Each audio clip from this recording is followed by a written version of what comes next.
Alright, so in this video I'm going to show you the completion of our cheesy little coin toss app.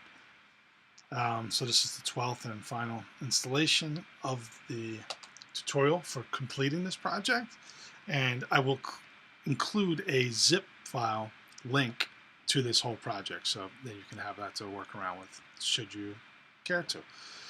Alright, so let me show you. So last one I left off, we were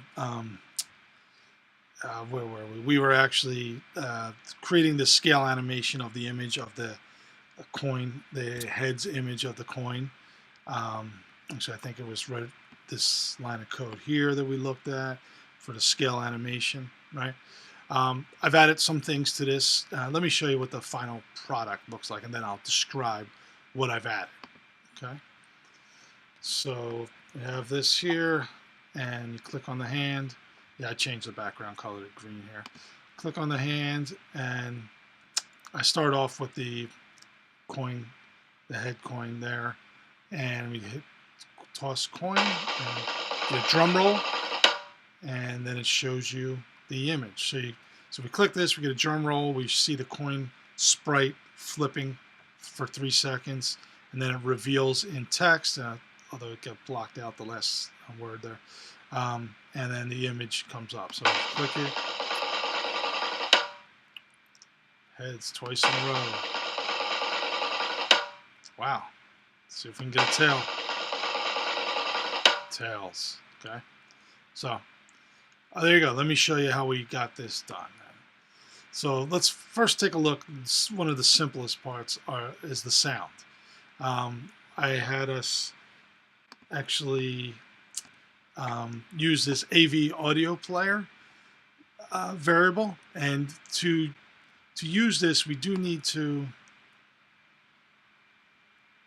make sure you have the AV Foundations framework if you don't already have that in here, right?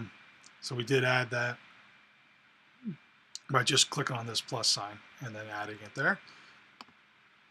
And then I have this little method called play sound. And basically what it does is you set a NS URL and make it equal to a sound that I happen to have loaded this into my file here.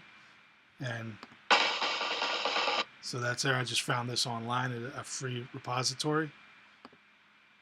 And you need to have this NS error just in case anything goes wrong. There's a couple little objects that you have to associate with your audio player, and you can loop it if you want. I chose not to. And then when everything's ready, you said if it's good to go. If it's good to go, then we play. Okay. If there's a problem, we print out to the NS log. Right. So that's that, and I just make sure that we call that when we click our toss button. It activates this IB action, and you'll see one of my actions in here is to call the play sound method. So that's where that happens. So the next thing we do is we go in and we create a random number line right here where I'm calling this heads or tails method that returns an int and sets that int equal to this num variable. And then based upon whether that int is equal to 1 or 2, we show heads image, the tails image, or the heads image. Right? So if it's a 1, we show the heads image. If it's 2, we show the tails. So let me just show you that heads or tails method, which is right down here. Very small method, easy to use. Really just one line here. This random variable, Randy I call it, is set to a random number. And when you do that in Xcode, there's a couple different ways to do that in Xcode. One of the more popular methods is to use what's called the arc for random. And this is basically going to produce a number between 1 and whatever you put in here. I could put 100 in here. Since it's just heads or tails, I put 2. So it's either going to be 1 or 2. And then we return that number. So that's it. That's the project. That's the end of the project. Like I said, I'll zip this whole file in here. And the whole project I will zip and make available to you. If you have any questions on any of this, please leave them in the comments.